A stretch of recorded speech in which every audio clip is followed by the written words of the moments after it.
George Washington and other colonial leaders clearly see what will become of them unless they take action. A line should be drawn between Great Britain and the colonies, clearly establishing our rights.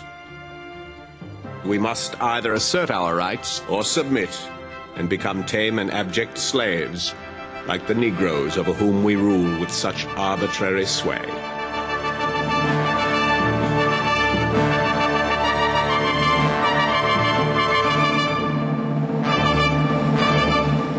This tax is going to touch everyone. It's probably one of the dumbest political acts in the history of government.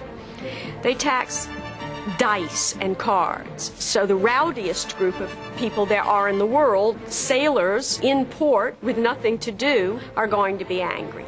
They tax legal documents, which means that lawyers, the most articulate and argumentative people in America, are up in arms also. Don't let your courage cool, or a few bullies scare you. We've nothing to fear but slavery. Love your liberty and fight for it like men who know its value. Once lost, it will never, never be regained. The question, in any case, was never the immediate amount of taxation that the British were asking of the colonists. The question was whether the British had the right to do it at all. We are talking about people with enormous sensitivity to the dangers of power. If you conceded the right to Parliament to tax, and if there was no check on it, no limit, it could go on indefinitely. You could be bled white.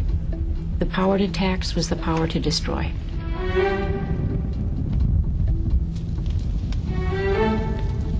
The colonial legislators send official petitions to the British Parliament, petitions that are completely ignored. The colonists had been saved from the spectre of the French and Indians, and there certainly were a lot of people in Britain who thought that they should be properly grateful for all this effort that had been expended on their behalf, mostly at the expense of the British taxpayer, and that it wasn't unreasonable that they should pay a modest share, a great deal less than 100%, of the cost of imperial defence in the future. The Stamp Act was a bad idea, but what could you do? That was the problem. Massachusetts came up with the answer, and it was a very good answer, a very simple answer. August 14, an effigy of the Stamp Man appears, hanging from what became Liberty Tree. Mobs collected, they bring coercion on him. In short, they forced the Stamp Man, Andrew Oliver, to resign. Now, if you got one man to resign, if the Stamp Act stamps were not going to be distributed, well, the act couldn't be put into effect. The popular fury spreads. Thomas Hutchinson, Chief Justice of Massachusetts, is a passionate believer in law and order. Privately, he is against the stamp tax.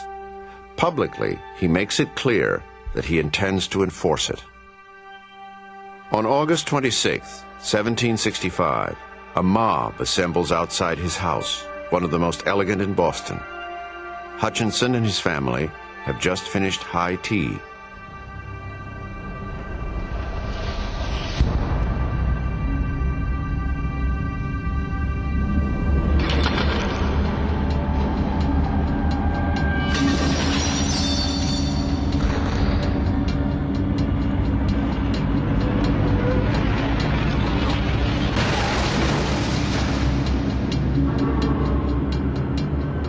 Hutchinson escapes with his life and little else.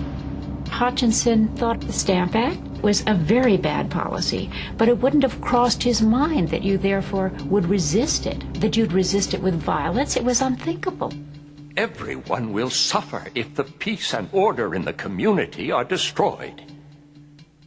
I hope everyone will see how easily the people may be duped, inflamed, and carried away with madness. The intimidation of royal officials spreads to other colonies. Would-be stamp distributors are attacked. Stamp paper is seized when it arrives from England.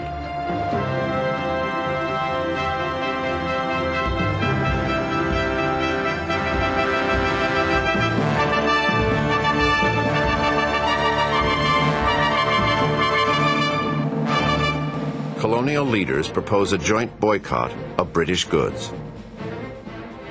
A Philadelphia lawyer, John Dickinson, supports this idea. The taxes and duties imposed on us by Parliament must be instantly opposed.